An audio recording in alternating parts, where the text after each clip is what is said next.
История башкирского народа во многом уникальна. Она стоит особняком и не вписывается в магистральные схемы политогенеза, имевшие место на просторах степного пояса Евразии.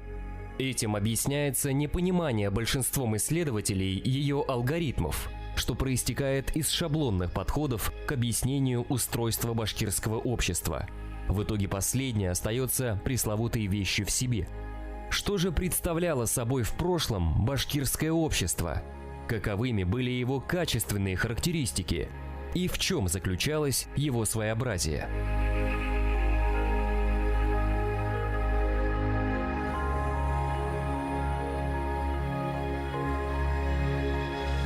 Рассказывает Булат Ахмерович Азнабаев, доктор исторических наук, профессор Башкирского государственного университета, автор монографии «Интеграция Башкирии в административную структуру российского государства. Башкирское общество в 17-1-3-18 века» и других работ. Методология, она, в общем, напоминает историческую реконструкцию, то есть мы по последствиям пытаемся понять истоки событий. Общепринятые структурные методы, которые мы изучали, например, сибирских татар, казанских татар, казахов, Ногайскарту, не совсем срабатывают эти методы при понимании истории башкирского общества. Так возникает концепция горизонтальной политии, то есть общество, которое отклонилось от, скажем так, магистрального пути создания государственности. И идея, кстати, тогда, на начало нулевых годов, была достаточно еще слабо проработанной в историографии. То есть считалось, и, кстати говоря, к моему сожалению, до сих пор считается в западной историографии, в частности западноевропейской, о том, что башкиры не дошли до уровня государственности, не создали своей политической организации в силу сильных родовых пережитков. Ну, если вы возьмете работы таких исследователей, как Андреас Капеллер, который писал о многонациональной структуре российского государства, или работы Нольде, вы увидите, что господствует именно взгляд об обществе нецивилизованном, то есть не достигшем политического единства. И в силу этого, поэтому интеграция в структуру российского государства шла таким болезненным, тяжелым путем. Вот эта концепция недоразвития, она очень странная с точки зрения истории башкирского народа. Но, во-первых, начнем с того, что территория Евразии, то есть место обитания башкир, это не территория, скажем так, архаических племен. Это территория, которая всегда входила в структуры довольно мощных политий степных империй. Начиная там с тюркского каганата, через хазарский каганат и так далее. И башкиры – это народ, который играл политическую роль в структуре этих империй. Они переживали опыт вертикальных структур и прекрасно были с ними знакомы, знали, что такое налоговая система, что такое воинская повинность по своему имперскому прошлому. И вдруг вернуться в архаическую первобытность – это кажется нонсенсом. Поэтому возникает концепция, которая потом и получила, в общем-то, подтверждение по ряду других случаев в истории человечества, о том, что башкиры сознательно уклонились от создания вертикальных структур. Башкиры – один из древнейших тюркских народов, известия о которых имеются уже в китайских хрониках VII века Суйшу и Бэйши. В арабо-мусульманской литературе башкиры фигурируют с VIII века. Трудно себе представить, что этническая общность, существующая уже более 1000 лет, смогла бы сохраниться, не имея она эффективной политической организации, способной противостоять поглощению со стороны империй прошлого – тюркского, хазарского, кимакского каганатов, монгольской империи, московского царства.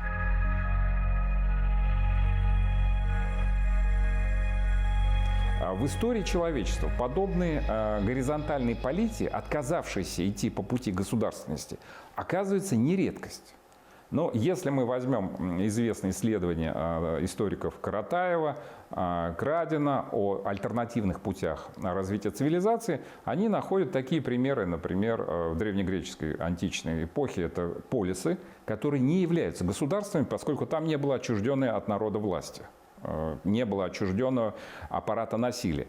Такие Каратаев изучал, например, арабскую политию накануне появления ислама. Она тоже представляла собой такую констелляцию городов-оазисов, да, но никакой вертикальной структуры там не было. Причем Каратаев говорит, все вертикальные структуры, княжества, царства были уничтожены на Аравийском полуострове в VI-VII веках нашей эры по неясным причинам.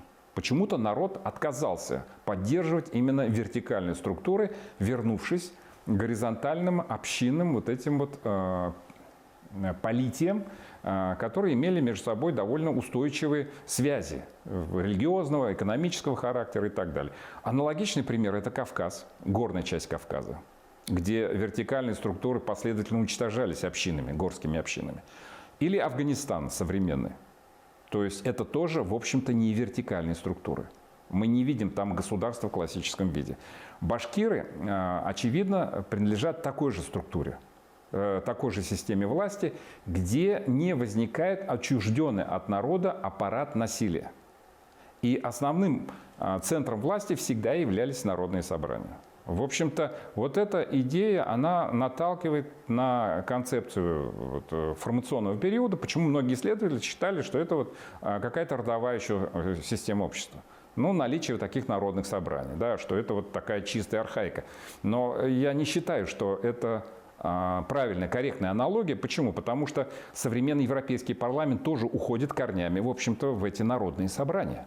И говорить о том, что вот эта первобытность, а это цивилизация, когда речь идет о демократических структурах общества, я считаю некорректным и неправильным.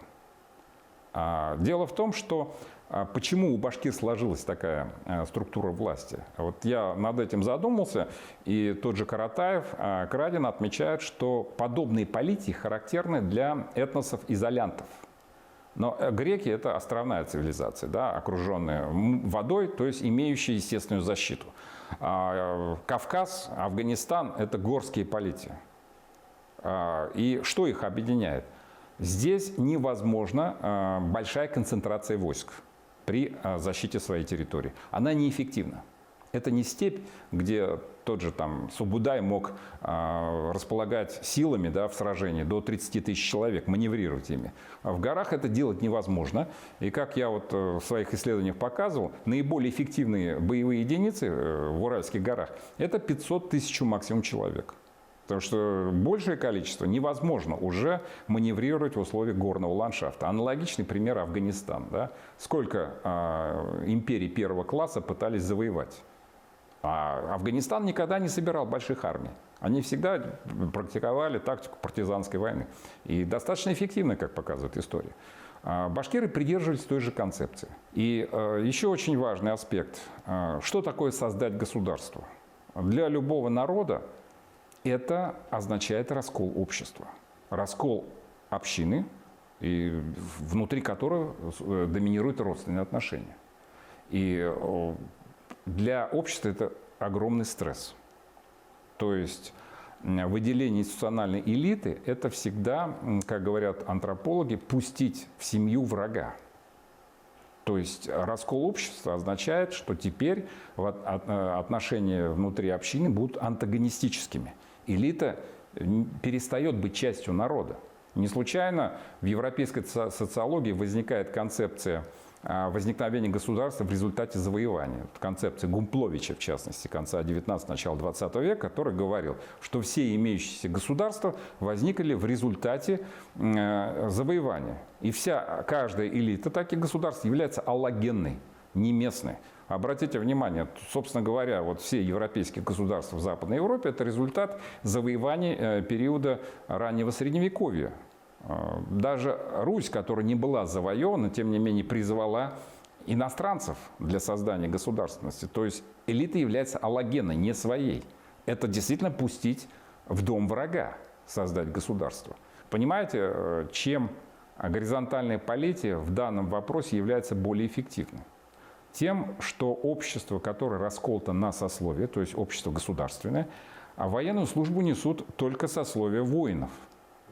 В условиях горизонтальной политики каждый мужчина является воином. Таким образом, при общем количестве, допустим, сопоставления, ну, условно говоря, если мы сравним калмыков, например, и башкир и казахов, то противников всегда будет больше численно. Но башкиры оказывались вполне равными, сопоставимыми по военному потенциалу. Почему? Потому что и калмыки, и казахи – это общество не горизонтальное, вертикальное. И там, например, у казахов существовало сословие воинов. Это дружины, да, ханские дружины, а народное ополчение призывалось в критической ситуации. То есть оно было задействовано только если речь шла о непосредственной угрозе. У башкир же воинами являлись все. Поэтому, уступая численно, они в военном отношении превосходили.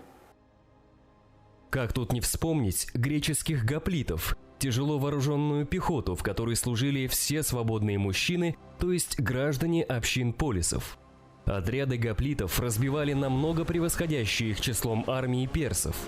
Благодаря своему социальному устройству, основанному на полисной демократии, Греция отстояла свою свободу в борьбе с монархией ахеменидов.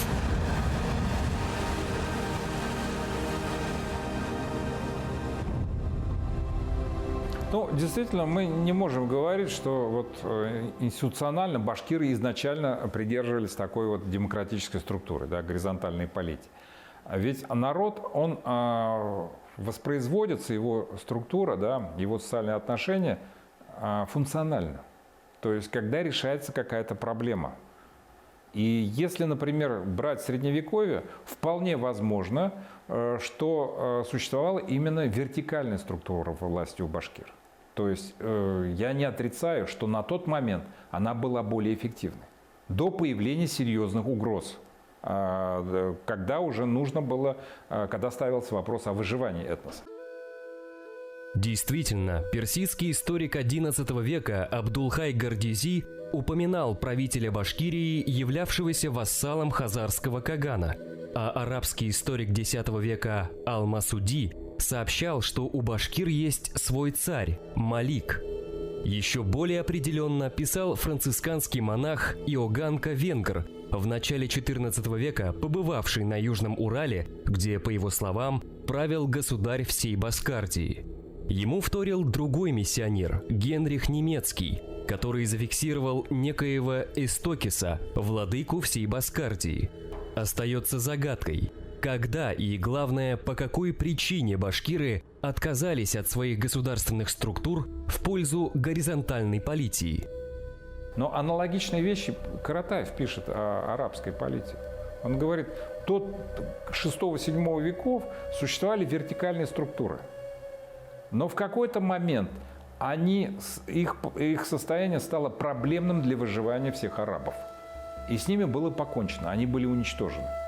То есть вот эта вот структура общества, как агрегатное состояние, да, вот газообразное, жидкое там, или твердое, все зависит от ситуации, от необходимости, например, а самая большая необходимость – это защита территории, защита своего рода. Да? И в этих условиях, я повторяю, вертикаль, она менее эффективна. Вот для экспансии, для завоевания она идеальна, там, империя Чингисхана. Да? А вот для защиты родной территории, для сохранения себя, лучше пусть каждый мужчина будет воином, а не существует сословие профессиональных воинов. Да? Процесс деконструкции государственной власти отражен в письменной и пророческой традиции арабов. «И нет нам запрета убивать царей», восклицает поэт Амр ибн Кульсум. А в 27-й суре Корана говорится: «Цари, когда входят в селение, губят его и делают славных из его жителей униженными». Вызовы, с которыми столкнулись арабы в VI-VII веках, экологическое бедствие, нашествие персов и эфиопов, вынудили их упразднить обременительную для кармана и неэффективную в борьбе с внешним врагом царскую власть, создав вместо нее горизонтальную политию. Башкиры в условиях междоусобиц, охвативших Золотую Орду во второй половине XIV века, по всей видимости, пошли по этому же пути.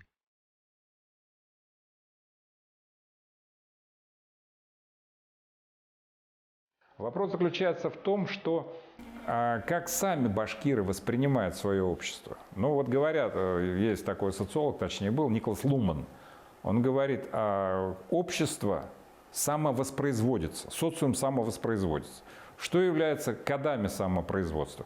Это тексты, это литература, которая в данном обществе известна всем. Вот если взять башкирский фольклор, если взять тексты, которые создали башкиры, допустим, Дафтар Чингизнаме и так далее, они говорят о том, что отношения внутри общества – это отношения рода, как бы то ни было. Хотя внутри рода могут быть и тарханы, могут быть и, условно говоря, старшины, князья и так далее. Но все равно это отношения между родственниками. То есть, хотя, естественно, никакого кровного родства там в большинстве случаев быть и не может. Но это вера в единое происхождение. То есть от одного какого-то родоначальника. И поэтому отношение солидарности, то, что башкиры называли асаба, а Ибн Хальдун называл асабия, то есть вот эта вот солидарность рода, она имела место. И в чем это мы находим? Все-таки мы говорим об антагонизме внутри социума, когда есть эксплуатация, когда есть присвоение прибавочного продукта, то есть когда есть, например, феодальная рента. И Наталья Федоровна Демидова, я считаю, самый выдающийся источниковед, изучавший башкирское общество. Она посвятила этому и кандидатскую диссертацию, и потом долго работала. Она говорила, всю архивную жизнь свою я пыталась найти наличие у башкир феодальной ренты. То есть, когда элита собирает прибавочный продукт с населения. Все попытки оказались тщетными. Более того, например, она нашла жалобы на известного старшину Шерепа Мрякова, который отличался очень многими такими личными качествами, да, деспота, такого эксплуататора и так далее. Вот его башкиры, его рода жалуются на то, что он пускает припущенников, а деньги берет себе. А по нашим законам, пишут башкиры, он должен деньги, которые он берет с припущенников, делить равно между всеми сородичами. Вы понимаете, да? То есть о какой феодальной ренте речь идет, если подчиненный Шерепа Мрякова требует, чтобы он делился деньгами, полученными с припущенниками. То есть если мы видим, что внутри отношения строятся на родовых отношениях, то с точки зрения внешнего, так сказать, фактора, мы видим вполне эксплуататорскую модель. Но об этом писал еще Крадин, когда отмечал вот эти ранние кочевые империи. Он говорит, внутри сохраняются отношения общинные, родовые, а в отношении завоеванного населения, подчиненного, используются даннические отношения. То есть с них взимается дань. Мы видим классическую эксплуатацию, причем в данном случае башкирам даже не пришлось никого завоевывать. Они обладали такими обширными территориями, но если брать вот на 17 век, представьте себе население 150 тысяч максимум, по подсчетам Кузеева, да, башкир в этот момент, и это территория, равная Франции, которая находится в их владении. Естественно, зачем еще что-то завоевывать? На их территорию бегут тысячи сходцев, да, с Казанской губернии, Симбирской губернии, которые готовы платить вотчинникам, в общем-то, достаточно серьезные деньги за пользование землей. И такая форма отношений была выгоднее сходцам, чем налоги русскому государству. Многократно выгоднее. И вот эта форма эксплуатации, она, повторяю, была взаимовыгодной. Почему в начале 18 века для высылки этих сходцев пришлось использовать армейские части? Да не хотели они уходить от башкир, потому что понимали, что на прежнем месте эксплуатация будет десятки раз выше, чем в Башкирии. Но тем не менее, с точки зрения башкир, это настоящая феодальная рента за пользование землей, угодьями и так далее. И именно поэтому пришлое население не включалось в общину массами. То есть отдельные представители, конечно, могли попадать в родовую общину башкир, но это, как правило, через институты усыновления, брака и так далее. Но там были не только представители поволжских народов. Я нашел примеры, когда башкирами становились этнические немцы, пленные, которые бежали из Казанского уезда в Башкирию. Поэтому это не массовый характер носило. Чаще всего сходцы попадали в отношения феодальной зависимости от вотчинников. Одним из признаков государства является монополия на легитимное насилие, наличие правящего класса, стоящего над податным населением. Однако многие общества, пытаясь избежать болезненного процесса разобщения народа на эксплуататоров и эксплуатируемых, сознательно притворяли в жизнь идею акефальной, по-гречески «безглавный», то есть не имеющий единого правителя политии. Однако акефальность башкирского общества не мешала соседям и иностранным наблюдателям воспринимать его в качестве государственной структуры. Например, в атласе голландского картографа Абрахама Артелиуса 1570 года Башкирская Орда показана как самостоятельный политический субъект. Термин «акефальная полития» придуман не мной. Это, опять-таки, концепция, которая родилась в начале 21 века в работах Каратаева, Крадина и так далее. Да? То есть мы привыкли считать, что первой политической организацией является государство.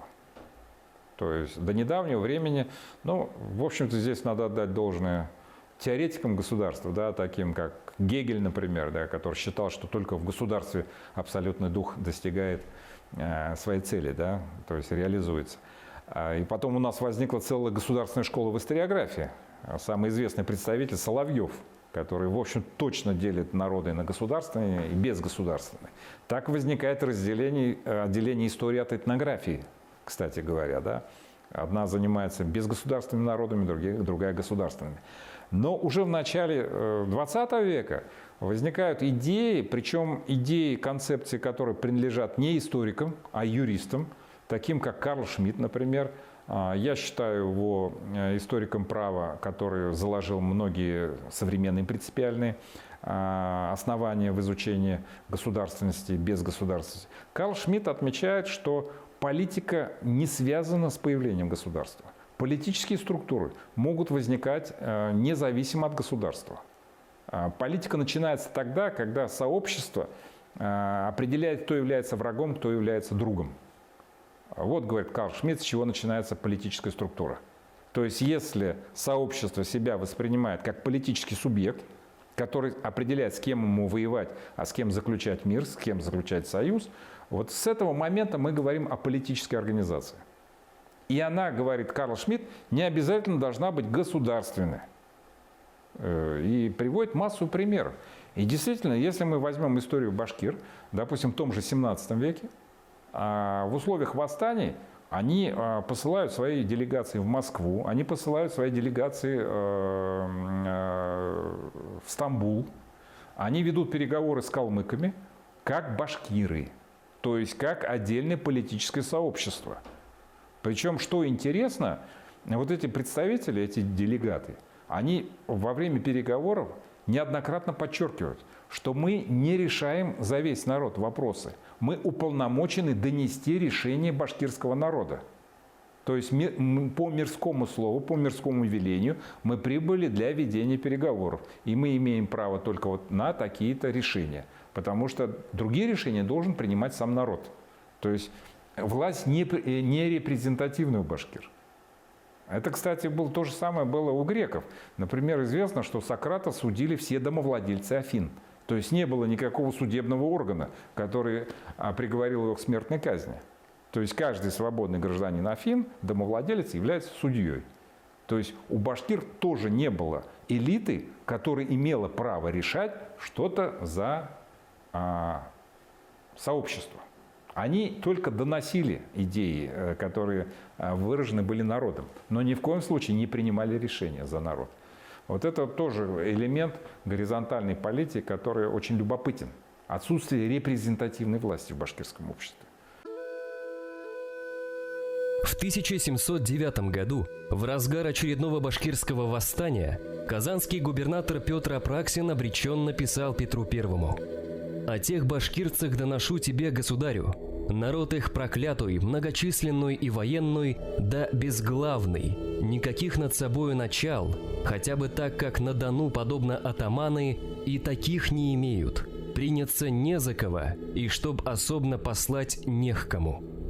Лишь после того, как в конце XVIII века правительству удалось выпистывать элиту в лице офицерства и лояльного духовенства в рамках специально учрежденного башкирского войска, а затем открыть ей доступ в дворянское сословие, башкирское общество было взято под контроль.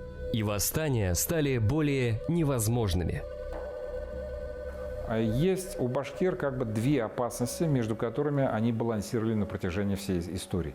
Во-первых, это пойти по пути создания вертикали, что означало раскол общества, создание институциональной элиты, разделение, грубо говоря, на черную и белую кость, то есть напряжение внутри этноса. А другая опасность, которую они избегали, это потерять свою самобытность, то есть быть ассимилированным империей. То есть вот эти две угрозы, они предопределяли воспроизводство башкирского общества. То есть встроенность в имперскую структуру, именно в имперскую, я еще раз повторяю, не национально-государственную. Потому что задача любого национального государства – это создание гомогенного населения, равного по культуре, одинакового по, скажем так, этническим свойствам и так далее. В империя строится на развлечении. Башкиры считали для себя идеальным, в общем-то, положением это встроенность в империю, причем такую встроенность, которая давала максимальные привилегии. Почему? Потому что они занимали статус служилого населения. Служилого населения – это те, кто, в общем-то, платит налог кровью, что обеспечивало высочайший статус этого народа в рамках империи. То есть пользование всеми привилегиями, какими возможно. Не случайно казанский историк Фирсов говорил, ни один народ в истории России не был так щедро наделен привилегиями, как башкиры. Потому что действительно, если ты вооружен, если ты защищаешь территорию, границу, то ты должен получать максимум привилегий от империи. И башкиры этим пользовались. Альтернативой было либо создание своего суверенного государства, а значит раскол общества, это значит пустить врага, о чем я говорил. А другой альтернативой – это потеряться, утратить свою самобытность, что и произошло со многими народами Евразии в условиях, например, империи Чингисхана. Действительно, многих современников башкир, хазар, печенегов, волжских булгар, кимаков безжалостно перемололо колесо времени. Однако башкиры сохранились не только как народ, но остались субъектом истории, что показали революционные события начала 20 века, когда они создали первую российскую автономию и положили начало процессу федерализации страны.